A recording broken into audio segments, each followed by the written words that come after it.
Señor, te damos las gracias en esta tarde, Señor, por la bendición que tú nos das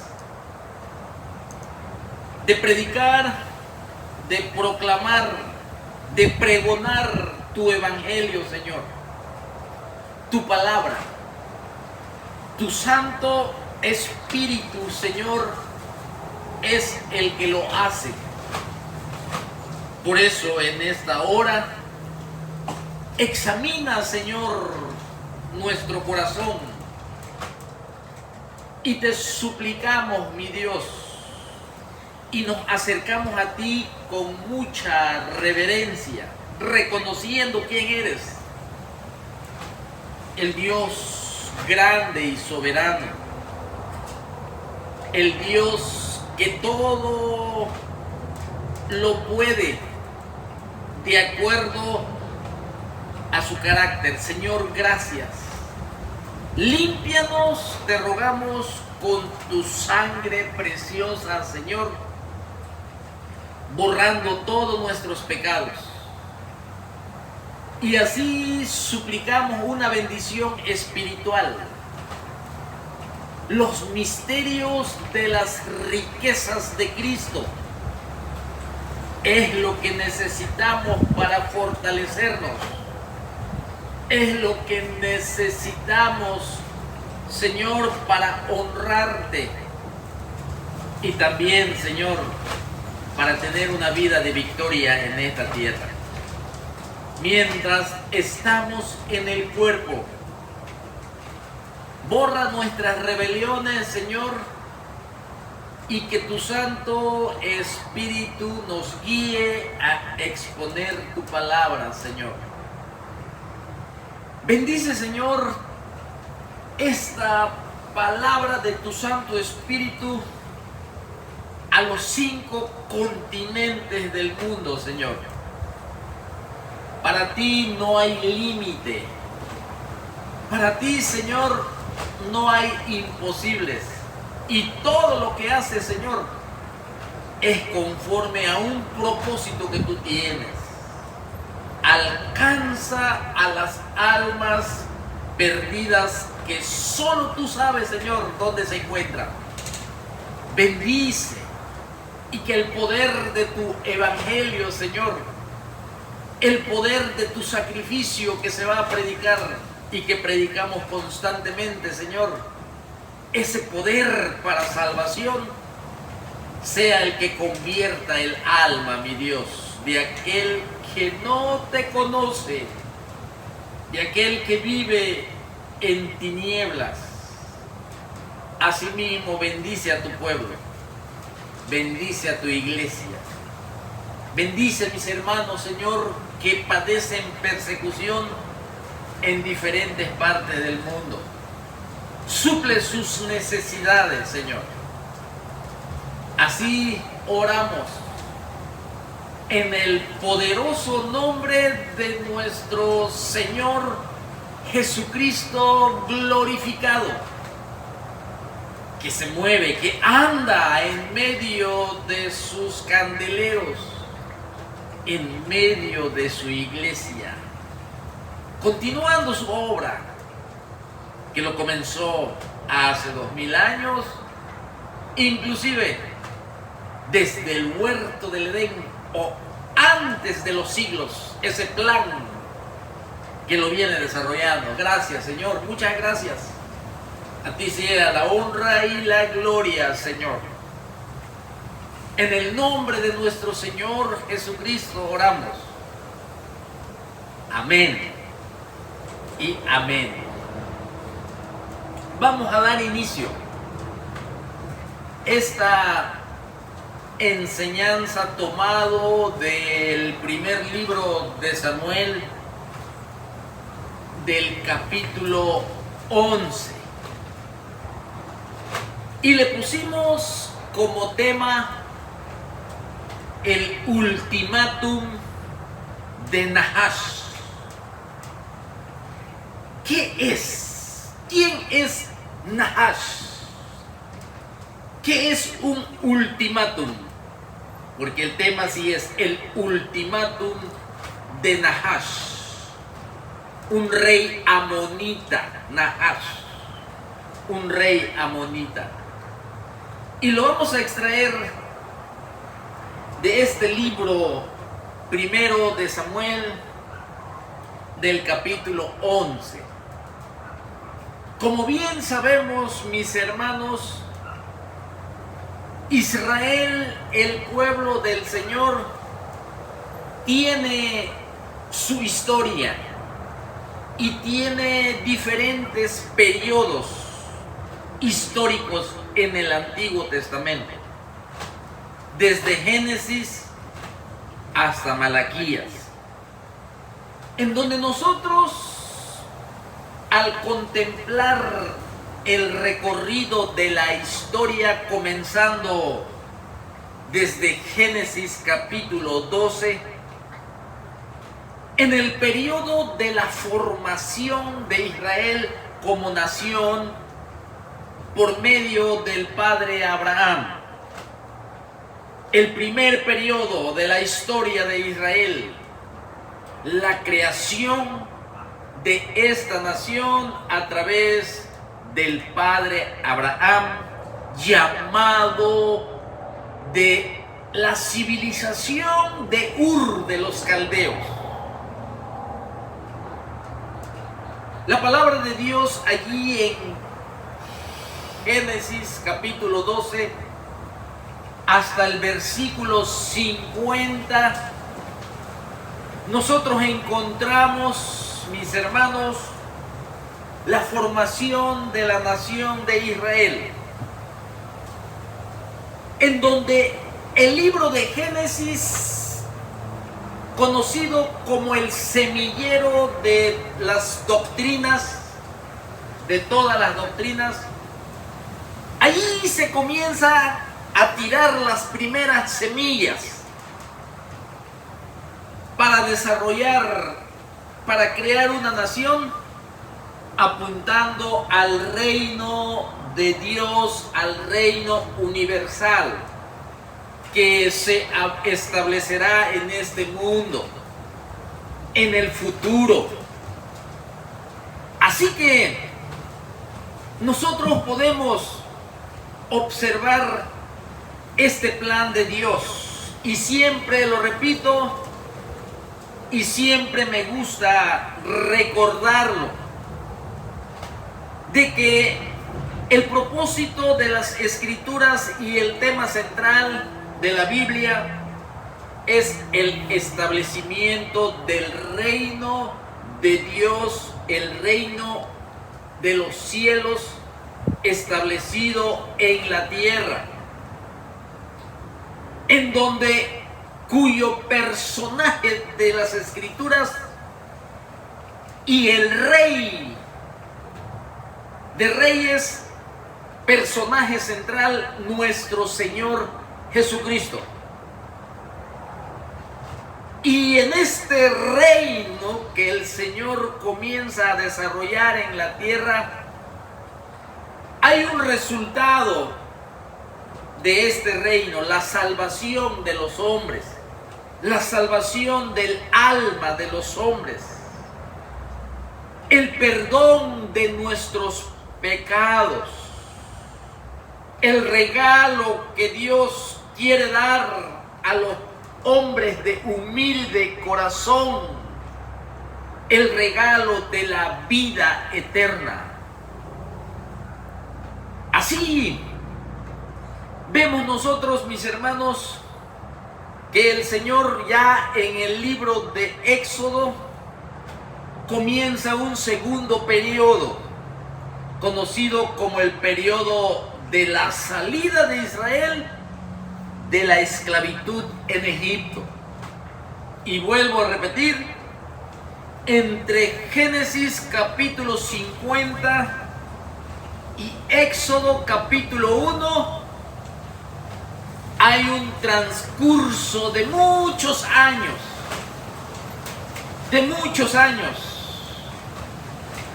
Así que desde que Abraham es llamado y viene Isaac a la vida, junto con después su hijo Jacob y sus 12 hijos de Jacob, que se le puso como nombre Israel. Así que hay un transcurso de 430 años aproximadamente entre ese lapso del Génesis al Éxodo, capítulo 1.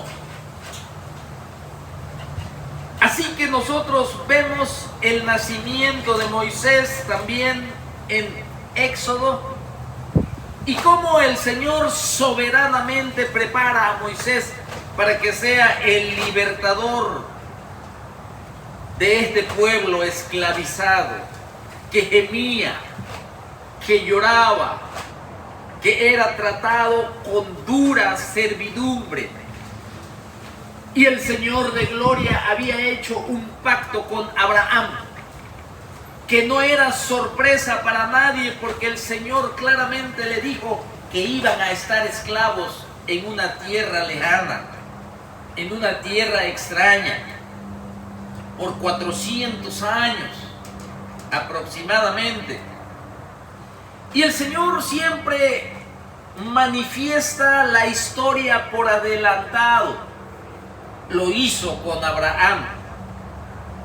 Así que Moisés saca a través de la mano poderosa de aquel que lo llamó, de aquel que lo preparó, de aquel que se le apareció en la zarza ardiente, que lo llamó para este ministerio de libertador, Moisés.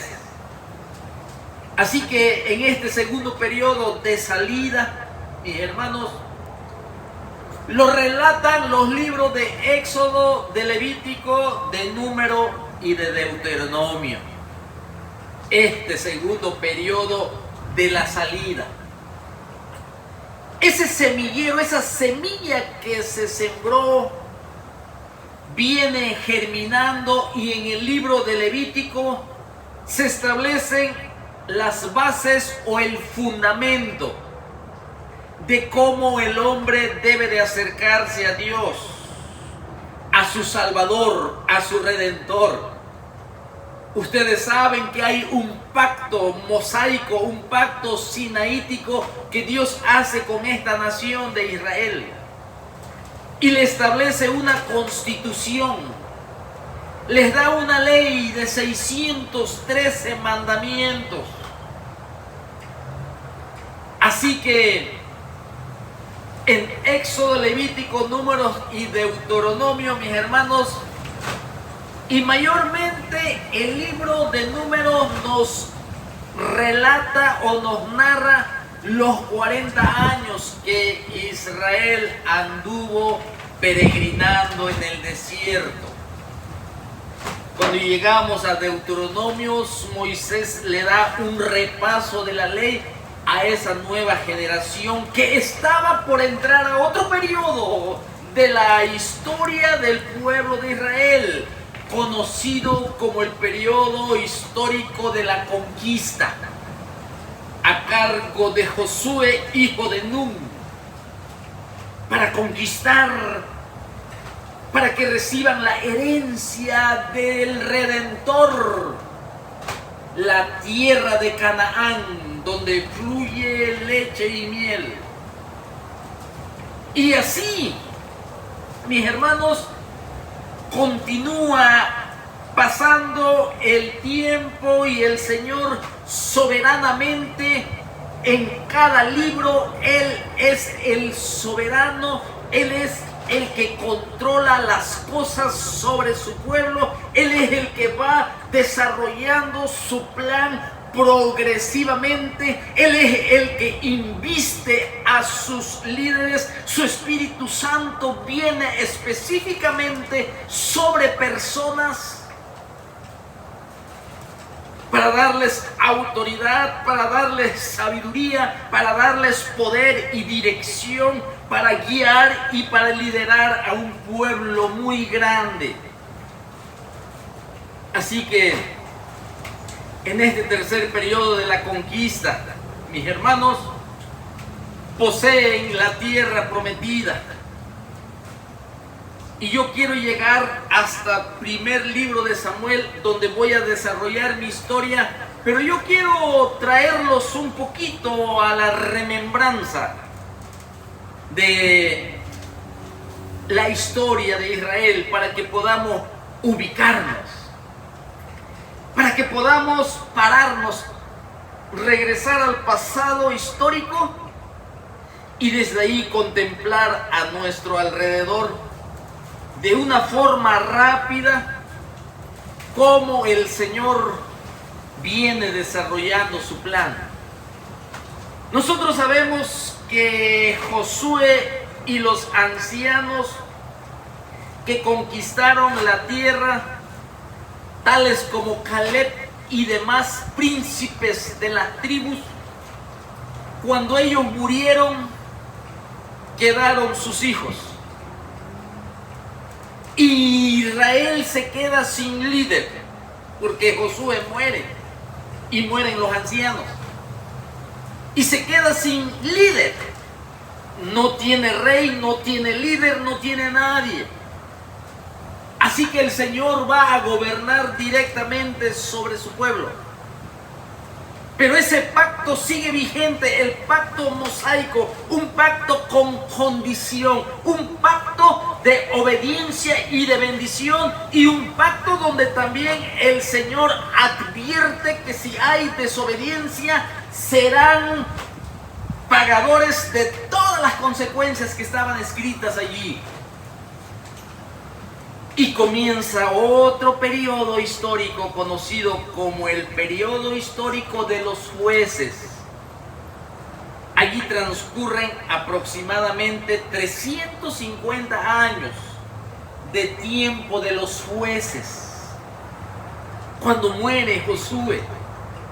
Y en estos 350 años de historia, Israel, conocedor de la ley, Israel, conocedor de las maravillas de su Salvador, Israel, conocedor del Dios único y verdadero, creador del mundo, creador del universo, que inclusive Moisés les dejó el libro de Génesis para que ellos contemplaran al único Dios que con el poder de su palabra creó las cosas que no se veían.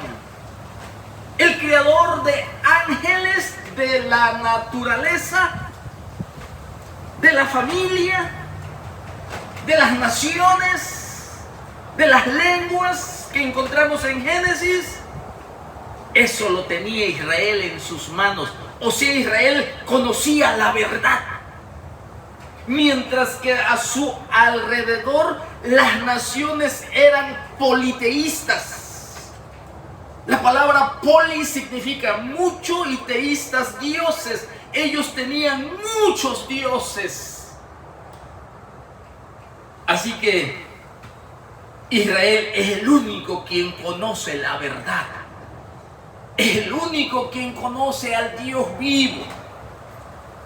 Es el único que el Dios de toda gloria hizo grandes maravillas y que le ordenó construir un tabernáculo donde el Señor iba a descender, en donde el Señor los iba a guiar en el desierto, les iba a decir cuándo acampar, cuándo levantar el campamento, cuándo juzgar a los rebeldes, cuándo suplir las necesidades de Israel. Este Dios eterno, soberano, todopoderoso, descendía en la forma de la columna de nube o la columna de fuego en las noches. Y ahí estaba también el ángel de Jehová. Allí estaba, dice Pablo, que es Jesucristo en esta teocristofanía para dirigir a Israel, para abrir el mar rojo, para ponerse en medio entre los dos campamentos cuando Israel ya no tenía esperanza de salvación, porque tenían delante de ellos un gran ejército poderoso del imperio egipcio. Y el Señor los guardó, el Señor los cuidó, y estaba todo escrito en el libro de la ley. Y cuando Dios cumplió su promesa y les dio la tierra prometida, había sentencia de maldición si Israel iba y adoraba a otros dioses. Pero a causa del pacto de Dios con Abraham que hizo, entonces nosotros podemos contemplar a un Israel que ya se posesiona de la tierra prometida, pero comienza a mezclarse con los paganos, comienza a mezclarse con los idólatras, comienza a unirse y adorar a Baal, adorar a Astoret, adorar a Moloch, adorar a diferentes dioses. Y vemos nosotros que en el tiempo de los jueces, el Señor muchas veces dice la palabra de Dios, por ejemplo, en Jueces capítulo 2 y versículo 16, mire cómo dice: y Jehová levantó jueces que los librasen de mano de los que los despojaban, sus enemigos, que no eran israelitas, que eran paganos gentiles que no conocían al Dios santo, al Dios de todo poder, al Dios de todo conocimiento, al único. Israel sí tenía esta bendición. Así que dice la palabra de Dios allí en Jueces 2:16, y en el 17 dice: pero tampoco oyeron a sus jueces, sino que fueron tras dioses ajenos, a los cuales adoraron, Y luego dice: se apartaron pronto del camino en que anduvieron sus padres, obedeciendo a los mandamientos de Jehová. Ellos no lo hicieron así. Versículo 18 de Jueces 2 sigue diciendo: y cuando Jehová les levantaba jueces, Jehová estaba con el juez, o sea, los libertadores, los caudillos, ¿sí? El Señor estaba con los caudillos para librar a Israel de sus enemigos por su misericordia y por el pacto que había hecho con Abraham de preservar esta nación, en donde más adelante, allá en el horizonte de los últimos tiempos, vendría el Mesías, Jesucristo, también para dar bendición a todas las familias de la tierra, como le dijo el Señor Dios Todopoderoso a Abraham, que iba a formar una nación de la simiente de la familia de Abraham, y que iba a ser Abraham de bendición y también a todas las familias de la tierra. O sea, dentro del plan del Señor, ahí también nosotros estamos, así oscuramente nos vemos. Cuando dice a toda la familia de la tierra, el Señor también allí toma en cuenta más adelante, con su venida de nuestro Señor Jesucristo. Sí. Entonces, el Señor dice que estaba y los libraba de sus enemigos. Israel pecaba, y el Señor quitaba su mano de poder y de bendición para que los enemigos despojen a Israel, para que los enemigos persigan a Israel, para que los enemigos estén sobre Israel y sometan a Israel. Y el Señor se alejaba de ellos y el pueblo clamaba. El pueblo clamaba porque era el pueblo del pacto, era el pueblo que conocía la promulgación de la ley, era el pueblo el conocedor del Dios único, verdadero. Era el pueblo que sus padres vieron al Dios eterno en el monte Sinaí entregar las tablas del pacto. Por eso ellos sabían a quién ir, sabían a quién orar. Cuando se descarriaban, cuando adoraban a otros dioses, cuando reverenciaban a otros dioses. Y ellos, mis hermanos, el Señor en su misericordia, dice el versículo 18 de Jueces 2, que los libraba de mano de los enemigos todo el tiempo de aquel juez. Sí, y dice, porque el Dios de la creación, uno de su carácter o de sus atributos, de cómo es Él, es que Él es misericordioso. Y Él dice que era movido a misericordia por sus gemidos del pueblo, a causa de los que lo oprimían y los afligían. Y el Señor era movido a misericordia. Ahí vemos a un Dios de misericordia, el carácter del Señor. Y sigue diciendo, mas acontecía que al morir el juez, ¿sí?, el libertador, el líder, el caudillo, al morir él, ellos volvían atrás, dice el versículo 19. Cuando dice que volvían atrás, quiere decir que ellos regresaban a la apostasía. Ellos regresaban a negar la fe. Ellos le daban la espalda a la palabra de Dios, le daban la espalda al pacto sinaítico, ellos le daban la espalda al Dios todo soberano y no querían saber nada de la Biblia y se volvían atrás cuando moría el juez. Y se corrompían más, dice la Biblia. En ese tiempo de los jueces fueron 350 años aproximadamente en este cuarto periodo de la historia de Israel.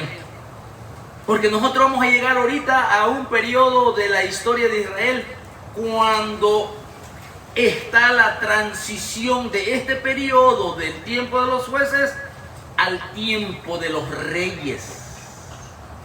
Al tiempo de los reyes. Estaba bien nuevecito de haber sido ungido Saúl cuando se levanta Nahash, el rey de los amonitas, un rey perverso. Mis hermanos, esta es una ilustración para nuestros tiempos en la cual vamos a enseñar, pero voy a seguir un poquito dando de historia para ubicarnos dentro del panorama bíblico del tiempo de los jueces.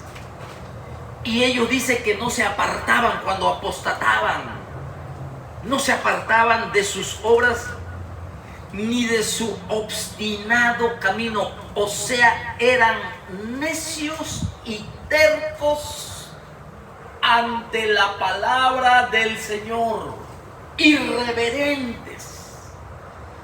Y dice, y la ira de Jehová se encendió contra Israel y dijo, mire, la ira de Jehová, otro carácter, otro atributo del Señor, la ira de Jehová, dice, se encendió contra Israel y dijo, mire cómo dijo el Señor, por cuanto este pueblo traspasa mi pacto que ordené a sus padres y no obedece a mi voz. Hermanos, cuando el Señor toma a alguien para sí, para Él, para su pueblo, Él es celoso. Él lo anhela. Por eso lo escogió, por eso lo salvó, por eso lo redimió, por eso lo sacó de la esclavitud. Por eso su misericordia, mis hermanos, se manifestó a Israel para ellos. Jueces 3:17 dice: hicieron pues los hijos de Israel lo malo ante los ojos de Jehová y olvidaron a Jehová su Dios y sirvieron a los Baales y a las imágenes de Acera. Y la ira de Jehová se encendió contra Israel. Fíjese cómo dice aquí: y el mismo Señor los vendió en mano de Cusán Risataim, rey de Mesopotamia, y le sirvieron a ese rey por 8 años. Como que el Señor se apartó, el Señor los abandonó, pero con el propósito de que ellos clamen, con el propósito de que ellos lo busquen, porque cuando tenemos todas las bendiciones del Señor, nos inclinamos a olvidarnos, mis hermanos, de sus bendiciones eternas, de sus maravillas, de sus hechos portentosos. Nos olvidamos de todo.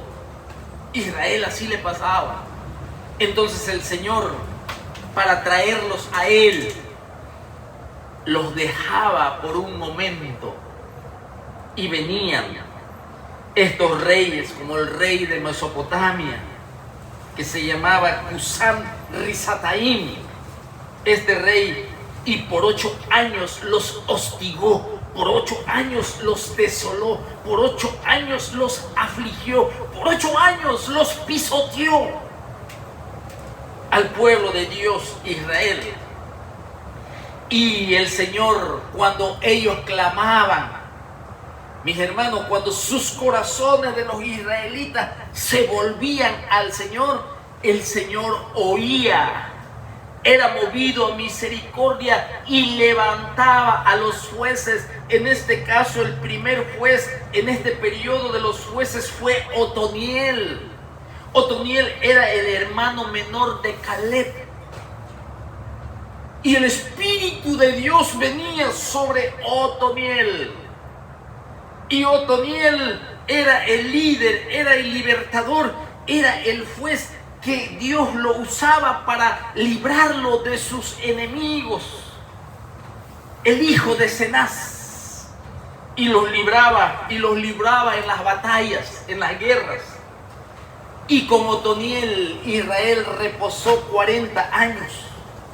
40 años de paz, 40 años de cosechar el fruto de la tierra, 40 años de gozar de las bendiciones del Señor, 40 años de saciarnos de las bendiciones del Señor. Pero como el hombre tiene una naturaleza caída, el hombre tiene una naturaleza pecaminosa, que su mente es llevado cautivo a la vanidad, y es cuando adoran a otros dioses, es cuando el hombre cae en idolatría, es cuando el hombre ocupa su corazón primeramente a las vanidades y sacan fuera la voluntad de su Salvador.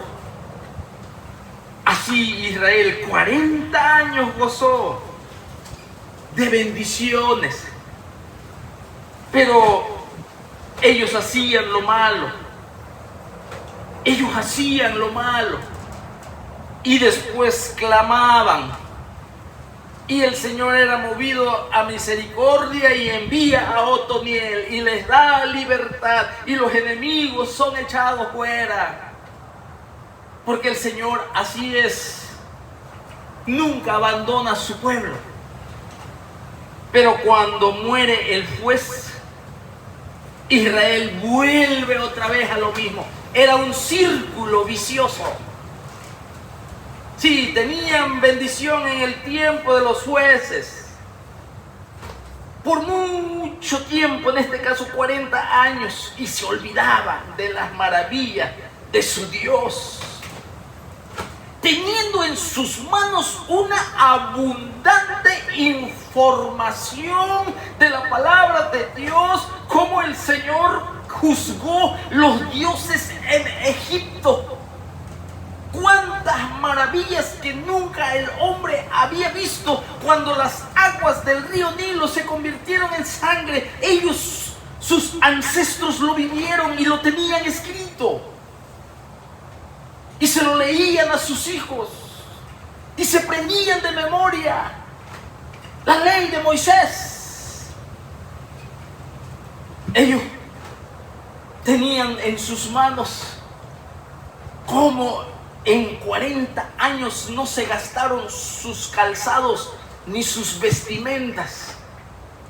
Como el Señor los saciaba de carne porque ellos estaban fastidiados del maná que descendía del cielo para alimentar a Israel, y ellos querían carne, y el Señor con su poder traía las codornices y les daba que comieran a su gusto.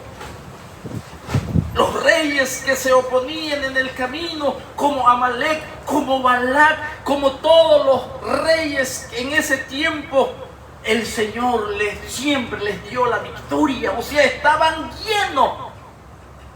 llenos de información de la palabra de Dios y de hechos que nunca jamás el mundo había visto. Y aún así se olvidaban. El corazón nuestro, mis hermanos, así es.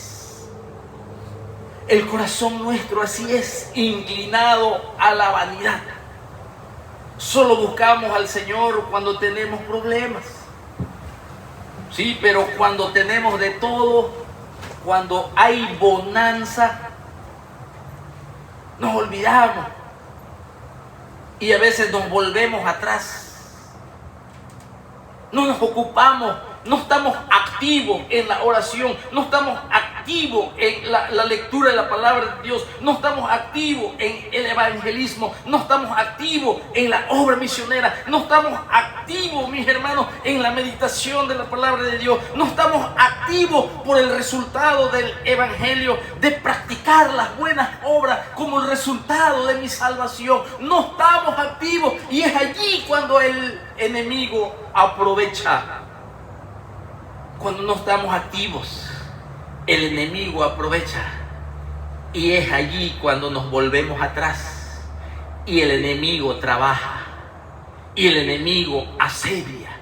Tenemos un enemigo que acecha, tenemos un enemigo que maquina. Hay un enemigo, mis hermanos, que nos observa y que anda alrededor como león rugiente buscando a quien devorar.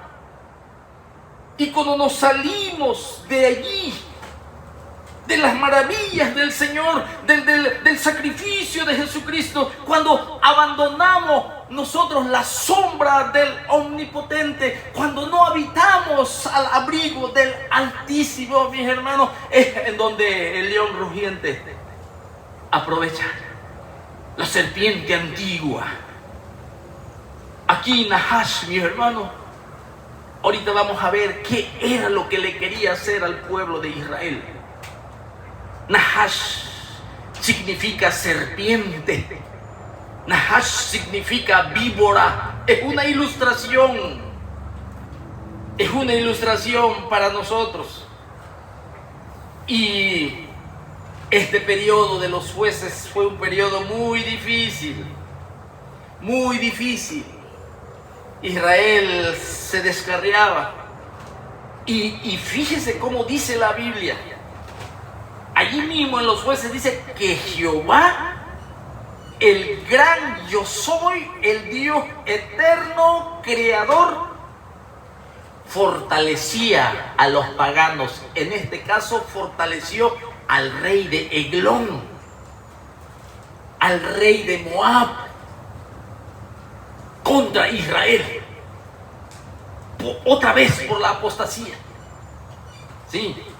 Y sirvieron también a este rey Eglón moabita por 18 años fue afligido Israel. Por 18 años Israel padecía hambre. Por 18 años Israel padecía persecución. Por 18 años Israel fue odiado. Por 18 años Israel trataron de desaparecerlo. Por 18 años Israel pagaba tributos. Por 18 años Israel estaba en el pozo de la desesperación. Por 18 años por el rey Eglón. Y cuando ya no veían y llegaban al fondo del pozo, ellos clamaban a este Dios que descendió en el monte Sinaí y que Moisés le dio las tablas del pacto a los 40 días que Israel había salido de Egipto, de la esclavitud. Y el Señor en su misericordia levantaba. En este caso levantó al juez Ahot. Era un benjamita. Y obtienen la victoria otra vez. Fíjate cómo el Señor, cuántas veces no los levantó. Y vemos que reposaron 80 años con Ahot. 80 años. 80 años de bendición. 80 años de suplir necesidades. 80 años de paz. 80 años de dormir tranquilos. 80 años de no tener tormento mental. 80 años de no estrés sino depresión. 80 años. Pero Israel se le olvidaba una vez más. Era un círculo. Este tiempo de los jueces así era. Gozaban de paz y de bendición y caían y se volvían atrás a la apostasía y eran oprimidos otra vez. Y después venía arrepentimiento porque el Señor los bendecía con otro juez. En este caso, Samgar, el libertador de Israel de los filisteos, en Jueces 3:31.